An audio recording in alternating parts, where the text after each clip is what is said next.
చూడండి, ఈ ఎడారిలో ఈ మేకల కాడ, ఈ గొర్రెల కాడ, వీటి కాడ ఈ కుక్కలకి మేత అన్నీ నేనే వేసుకుంటాను సార్. ఒకడు నా భార్య చెప్పిన ఎడారిలో వేసేసినారు. చూడండి, చుట్టూ ఒక చెట్టు లేదు, చేమ లేదు, ఏమీ లేదు. నాకు బతకాలని లేదు సార్, నాకు ఈడు ఉండాలని లేదు. నేను ఎంత చెప్పినా మా భార్య కూడా వినిపించుకోవట్లేదు. ఎవరు చెప్పినా కూడా నా మాట నమ్మడం లేదు. ఆ పావురాలకి, ఈ కుక్కలకి అన్నిటికీ మేత, మంచి చెడ్డ అన్నీ చూడాలి. ఒక్కొక్క రోజు వాళ్ళు వచ్చినారంటే నైట్ 3 అయినా నిద్ర ఉండదు, 4 అయినా నిద్ర ఉండదు సార్.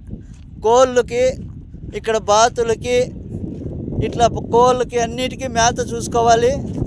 చెట్లు వచ్చేసి 2 కిలోమీటర్లు ఉన్నాయి సార్. ఆవిడికి నీళ్ళు ఎత్తుకుపోయి పోయాలా, క్యాన్లతో నీళ్లు మోసుకొని పోవాలా. ఈ జనరేటర్లు ఒకటంటే ఒకటి పని చేయడం లేదు. వాళ్ళకి చెప్తే వాళ్ళు కనీసం పట్టించుకోవడం లేదు.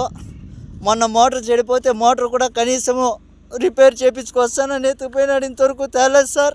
నీళ్ళు క్యాన్లు మోస్తానన్న రోజు ఒక మోటార్ పని చేస్తుంది, చెప్పినా కూడా వాళ్ళు చెవుల్లోకి వేసుకోవడం లేదు. చూడండి, ఈ పావురాలు, ఈ బాతులు, వీటికన్నిటికీ నీళ్ళు పొద్దున్నుంచి మోయాలా, అన్నీ చేయాలి సార్. నేను ఒకటే, నా వల్ల కావడం లేదు. ఎండకి సుస్థి అయిపోతుంది, ఇక్కడ పట్టించుకునే వాళ్ళు లేరు. ఇప్పుడు ఆయన వచ్చి 3 రోజులు అవుతుంది సార్. కనీసం నువ్వు తిన్నావా చచ్చినావా అని ఫోన్ కూడా చేయడం లేదు. ఈడ నాకు ఈ పక్క పాములు, తేళ్ళు ఎక్కువ ఉన్నాయి సార్. నేను చచ్చిపోయినా కూడా అడిగేవాడు లేదు సార్. ఈడ నా పరిస్థితి ఇట్లుండదు.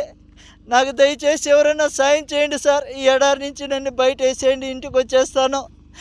ఈడున్నానంటే చచ్చిపోతాను సార్, ఇంక 2 రోజులు ఉంటే చచ్చిపోతాను.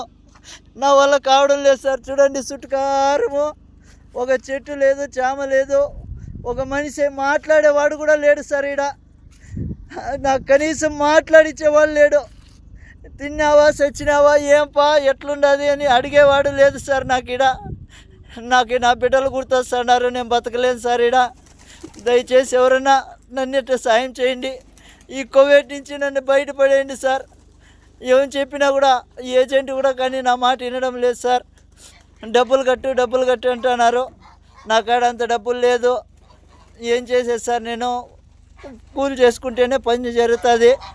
ఏదో ఇక్కడ నాకు చెప్పిండే పని వచ్చేసి వేరే, ఇక్కడ చేపిస్తుండే పనులు వేరే. ఎవరికి అడిగినా నాకు పట్టించుకోవడం లేదు సార్. నా వల్ల కావడం లేదు. ఎవరైనా దయచేసి నన్ను అటు గడ్డకేయండి సార్, మీ కాళ్ళు పట్టుకుంటాను. లేదంటే ఇంకొక రోజు 2 రోజులు చూసి నేను ఆత్మహత్య చేసుకోవాల్సిందే సార్.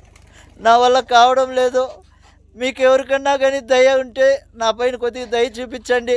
ఎందుకంటే ఇంటికి వచ్చి కూలో నాలో చేసుకునైనా బతుకుతా, కానీ ఇక్కడికైతే బతకలేను. నా వల్ల కావడం లేదు సార్. పొద్దున్న నుంచి సాయంత్రం దాకా ఒకటే పని ఉంటుంది. నా వల్ల కావడం లేదు. కనీసం ఇక్కడ మాట్లాడించేవాడు కూడా లేడు సార్.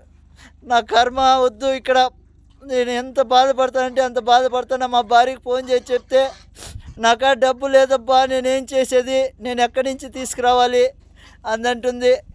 ఇంకా నేను ఇక్కడ బతకలేను సార్. నా వల్ల కావడం లేదు. దయచేసి నాకు మీద ఎవరైనా దయ చూపించండి సార్. చూడండి, ఇక్కడ ఇసుక తుఫాను వస్తుంది సార్. ఆ రోజు వాళ్ళకి చెప్పినా కూడా వాళ్ళు రారు. ఇసుక తుఫాను ఉంటే రారు వాళ్ళు. ఈడ మేత వేయాలా, నీళ్ళు పెట్టాలా. మనిషి చచ్చిపోయినా వాళ్ళకి బాధ లేదు. వీటన్నిటికీ మేత పెట్టాలా, నీళ్ళు పెట్టాలి, అన్నీ చూసుకోవాలి సార్. కాబట్టి ఎవరైనా దయచేసి నా బాధ అర్థం చేసుకోండి.